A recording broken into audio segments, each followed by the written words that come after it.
Assalamualaikum warahmatullahi wabarakatuh. Perkenalkan, kami dari kelompok 4 pada mata kuliah pengelolaan instalasi komputer yang beranggotakan saya, Heriawan, dengan NIM 22044111455. Oke, selanjutnya saya dengan nama Nirwan Fadli dengan NIM 22044111445. Oke, berikutnya ada saya Muhammad Rifki Kurniawan dengan NIM 22044111481.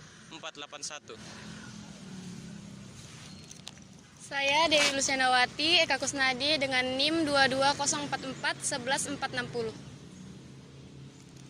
Dan saya Milda dengan NIM 22044111470. Saya Dia Andriani dengan NIM 22044111483. Saya Dea Amalia dengan NIM 22044111482. Saya Ulpia dengan NIM 22044111464. Di sini kami akan menampilkan video untuk mengidentifikasi hardware pada komputer.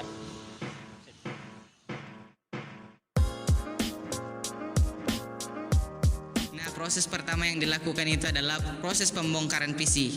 Pada saat proses pembongkaran PC ini ada komponen PC yang tidak lengkap, yaitu VGA.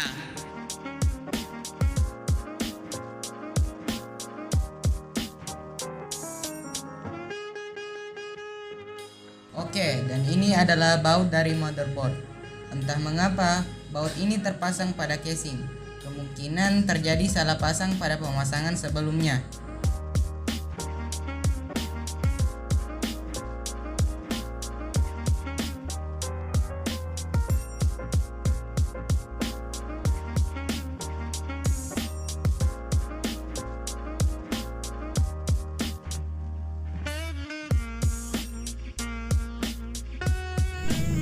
Heatsink adalah penukar panas pasif yang berfungsi untuk memindahkan panas dari prosesor ke heatsink. Adapun thermal paste adalah pasta yang dioleskan di antara prosesor dan kipas prosesor yang berfungsi untuk mempermudah heatsink untuk mengerjakan tugasnya.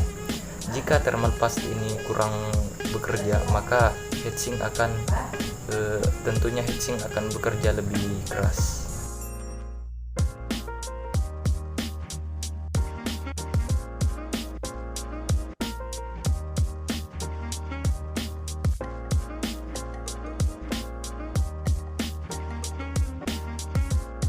Berikutnya adalah proses pengambilan power supply. Jadi, baut yang terpasang itu terlebih dahulu dilepaskan.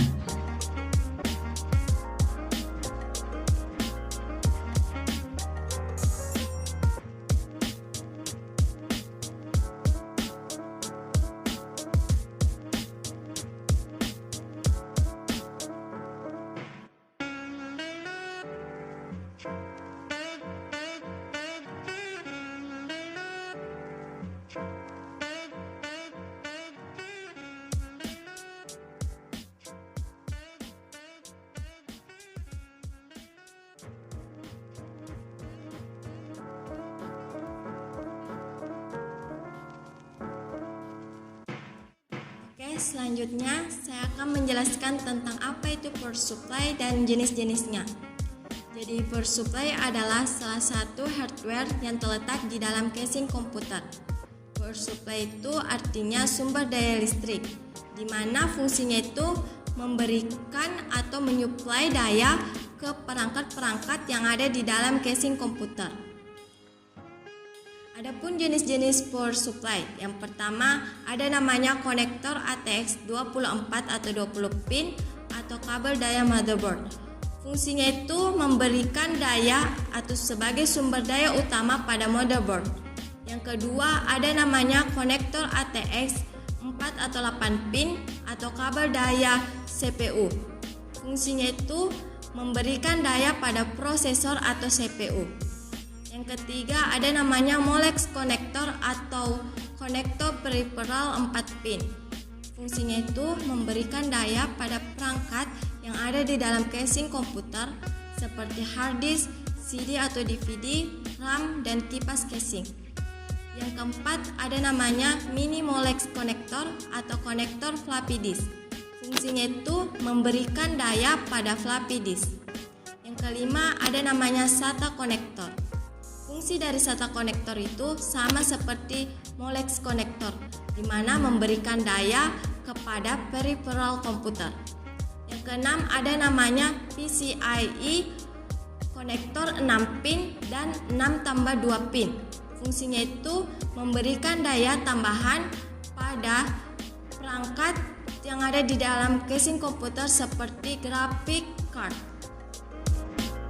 Baik, saya akan menjelaskan tentang RAM atau Random Access Memory dan jenis-jenis RAM. RAM merupakan suatu tempat penyimpanan data sementara dan hanya bekerja saat perangkat tersebut hidup atau beroperasi.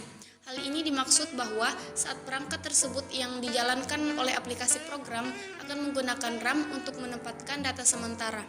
Kapasitas RAM di dalam suatu perangkat sangat berpengaruh pada tingkat kecepatan proses data di perangkat tersebut, sehingga kegiatan yang dilakukan pada perangkat tersebut yaitu proses penyimpanan data, masukkan data, dan menjalankan program akan semakin cepat sesuai besarnya RAM komputer tersebut.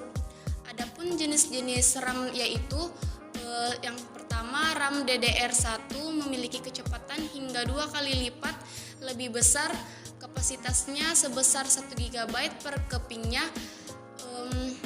Yang kedua, RAM DDR2 memiliki kecepatan lebih baik dengan kapasitas paling besar 2 GB per kepingnya. Yang ketiga, RAM DDR3 memiliki kapasitas paling besar bisa mencapai 8 GB per kepingnya. Dan keempat, RAM DDR4 kecepatan yang lebih baik, kapasitas paling besar per kepingnya bisa mencapai 16 GB.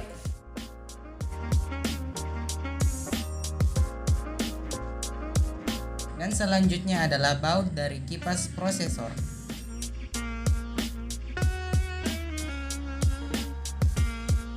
Selanjutnya yaitu Video Graphic Array atau yang biasa kita kenal dengan sebutan VGA.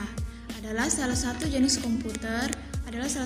jenis perangkat keras yang ada pada komputer.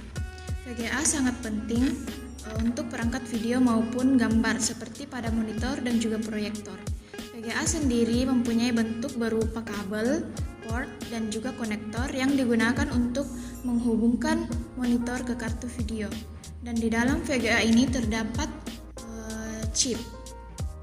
Adapun beberapa fungsi dari VGA yaitu memproduksi dan menampilkan gambar pada display monitor, tempat penyimpanan data dari hard disk, memproses data grafis untuk ditampilkan pada monitor, dan juga berfungsi untuk bermain game serta drawing. Jadi untuk seorang video editor dan gamer yang memerlukan pengelolaan yang lebih banyak, otomatis memerlukan VGA yang lebih bagus.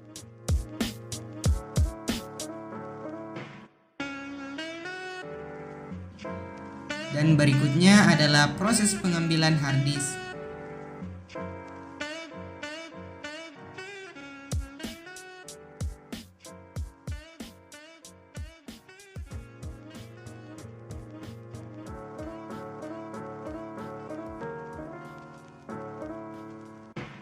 Selanjutnya saya akan menjelaskan tentang hard disk. Hard disk adalah komponen perangkat keras yang menyimpan semua konten digital yang berupa dokumen, foto, video, musik, program, preferensi aplikasi, sistem operasi maupun konten digital yang tersimpan di hard disk. Hard disk juga berupa internal dan eksternal. Hard disk itu terbagi menjadi dua, yaitu yang versi lama atau versi baru yaitu SATA.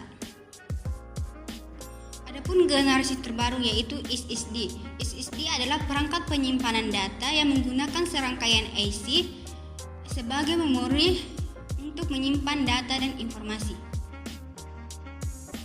Oke, komponen yang pertama itu adalah prosesor. Prosesor ini merupakan sebuah chip yang merupakan pengolah utama atau pusat pengendalian dari berbagai perangkat komputer. Nah, prosesor ini merupakan komponen yang sangat penting. Kenapa? Karena prosesor ini berfungsi untuk mengendalikan segala proses yang terjadi pada komputer seperti mengolah data, mengeksekusi sistem komputer yang diinstal pada komputer. Nah, terdapat dua prosesor merek ternama yang sering kita gunakan, yaitu AMD dan Intel. Perbedaan dari kedua prosesor ini yang dapat terlihat dengan jelas yaitu terdapat pada soketnya. Kalian bisa lihat di samping ini.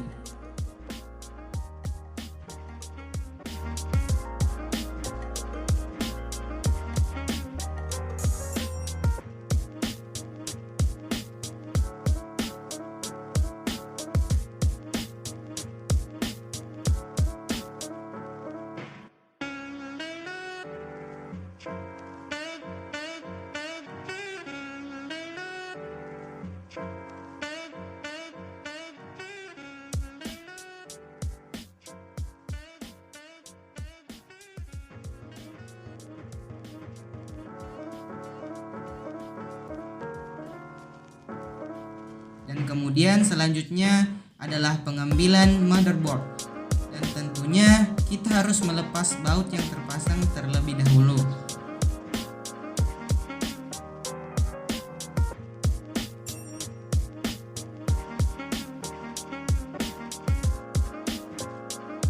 Kemudian komponen berikutnya ialah ini motherboard.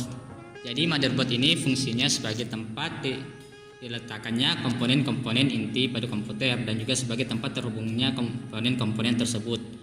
Seperti contohnya prosesor, VGA, SSD, RAM, dan lain-lain. Kemudian dalam menentukan motherboard ini kalian harus perhatikan juga prosesor yang Anda gunakan.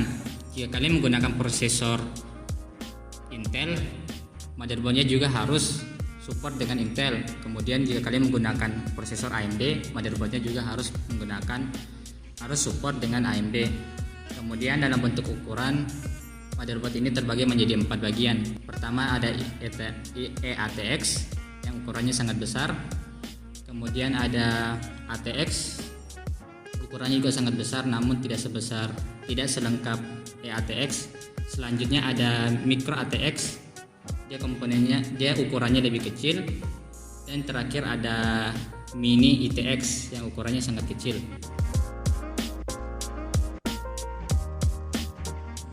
Dan kemudian ada baut dari casing luar atau PSU.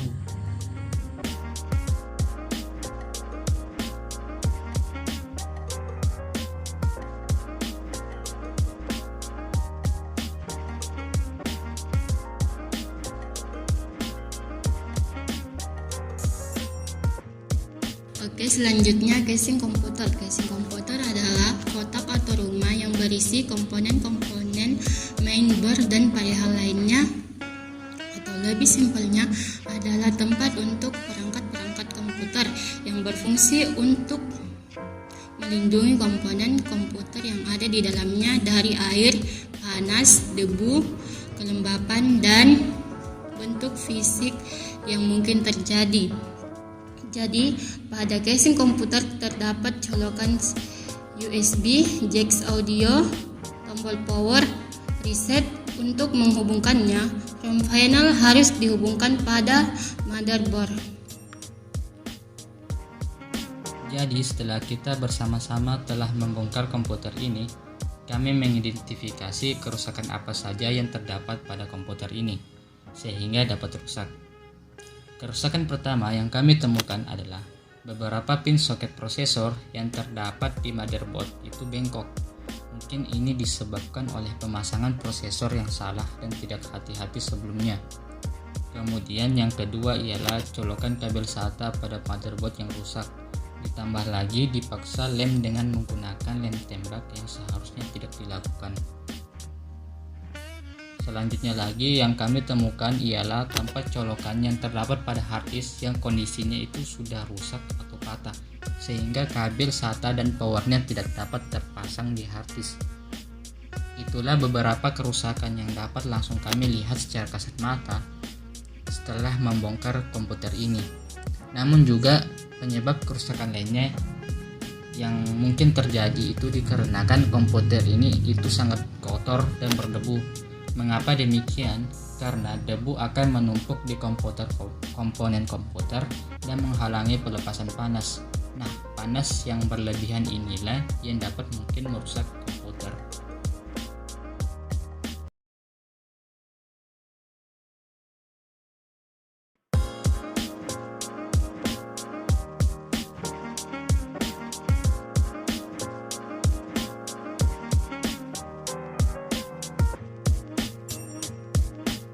Setelah semua proses selesai, saatnya untuk memasangnya kembali seperti semula.